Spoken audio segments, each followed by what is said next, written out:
Naval Academy. Young men who have come to Annapolis to sail the ships, fire the guns, and command the fleets of tomorrow. Some of these men have come directly from high school, others from college and fleet. They have come here to study and train in an atmosphere completely different from that of anything they have ever known.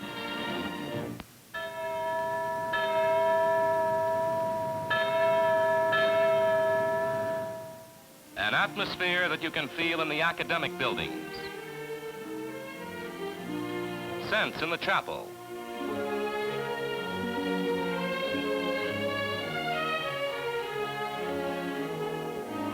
and in the superintendent's home. An atmosphere constantly brought to mind by monuments to the famed and valiant. An atmosphere of study performed in all the traditions of the past, yet prescribed for the future. Because of the complexity of the modern Navy and the future technical developments that are sure to be made, the Academy requires every midshipman to master the fundamentals of the sciences, the humanities, and naval subjects while he is here. Everyone at Annapolis takes the same course of study, leading to a Bachelor of Science degree.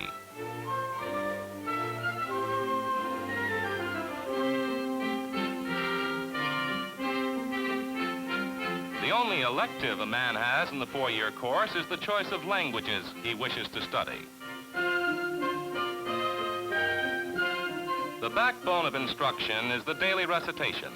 Here, a midshipman is expected to master his assignments and come to class prepared to prove his mastery, both orally and in written examinations every day. To give the men every opportunity, classes are kept small to ensure individual instruction. And wherever possible, special lectures on subjects of general importance are televised over the Academy's educational television circuits. Throughout the academic year, modern weapons and devices lay bare the theory and mechanics of the big guns and guided missiles.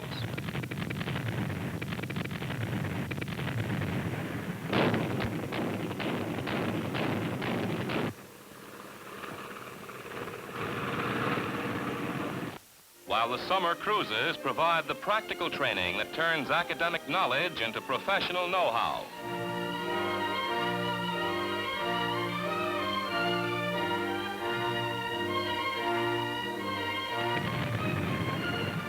In addition to training them to become practical and qualified seamen, the United States Naval Academy instills in every one of these admirals in the making the naval code of honor and duty.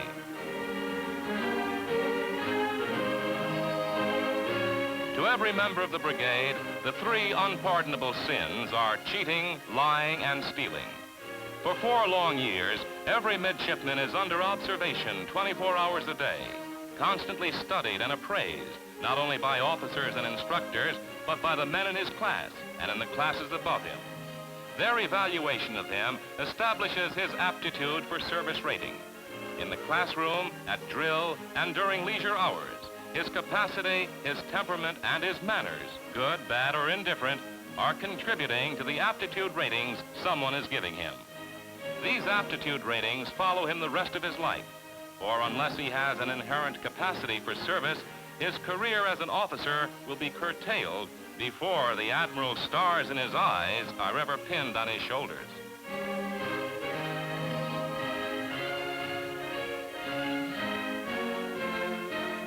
Because plebes are newcomers, they are merely held under observation and introduced to life at the Academy.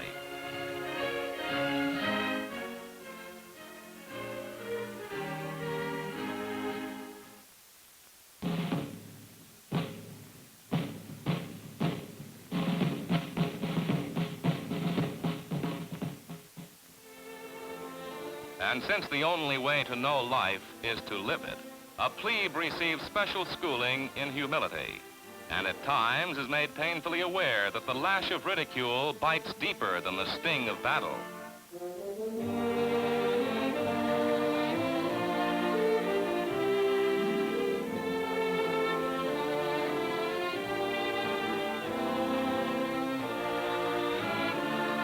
Here in this mess hall, surrounded by upperclassmen, the plebe learns his true position.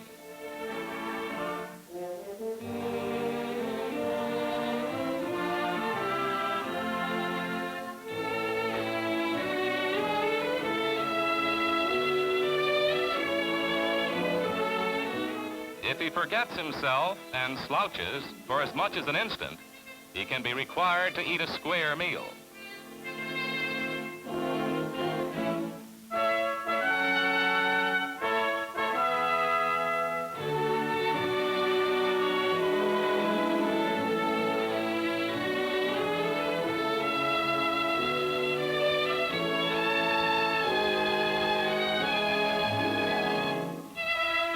And to help learn the social graces, a plebe is commanded to smile by numbers.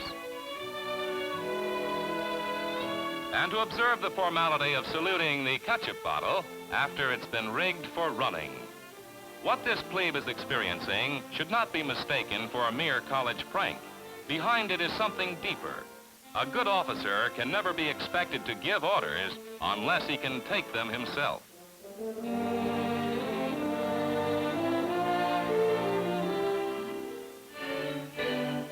And behind the eating, which the plebes enjoy, is another fundamental, the building of physical stamina.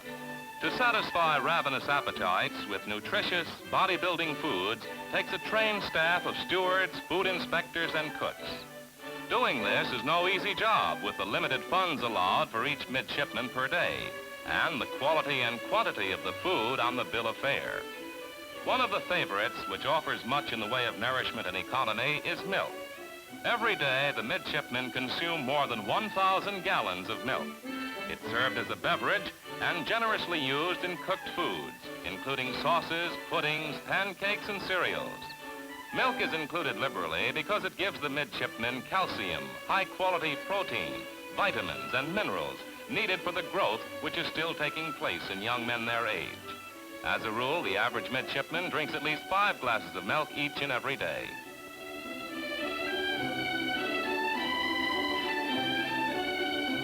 Trained inspectors personally inspect all meat and other food highly favored by the experts on nutrition and the members of the brigade. It is then prepared and carefully cooked to give the midshipmen more muscle-building protein. Eggs, also high in protein, are consumed by the thousands of dozens. Milk-enriched bread, freshly baked, is served each meal with generous servings of butter. Wherever possible, labor-saving devices save food values and economically and efficiently serve the family of approximately 4,000 men. You'll find cheese slicers and pie crust rollers in almost constant use. But even with such equipment, it requires a tremendous staff to plan, cook, and serve the food, duties which include preparing salads and topping pies.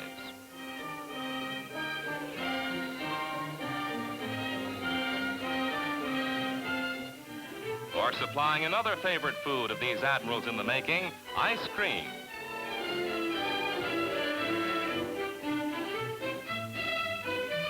Yes, it's easy to see why, with meals like this breakfast, and this lunch, and this dinner, that the average midshipman develops muscle and becomes physically trim within the first year.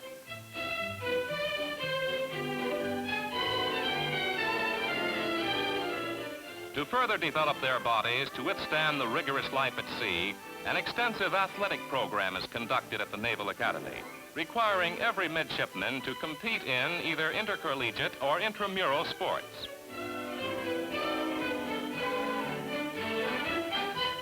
The height of the athletic season occurs when Tecumseh dons his war paint and orders his tribe to bring back Army scalp.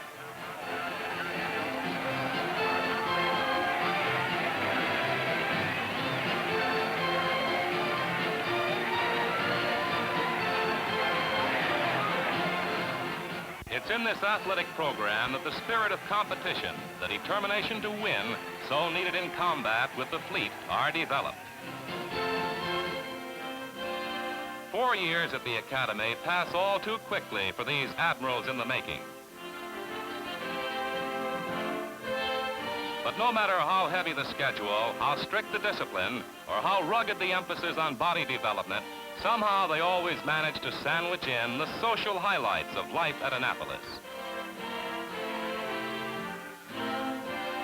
From these precious hours spent with the one and only,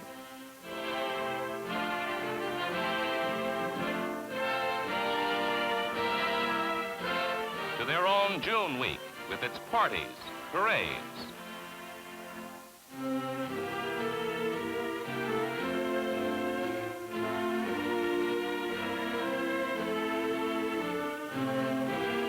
and the moment they have waited for, graduation.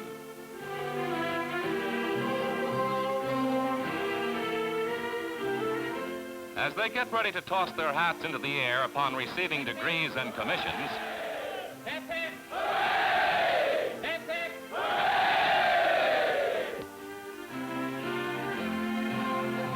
and are congratulated by loved ones,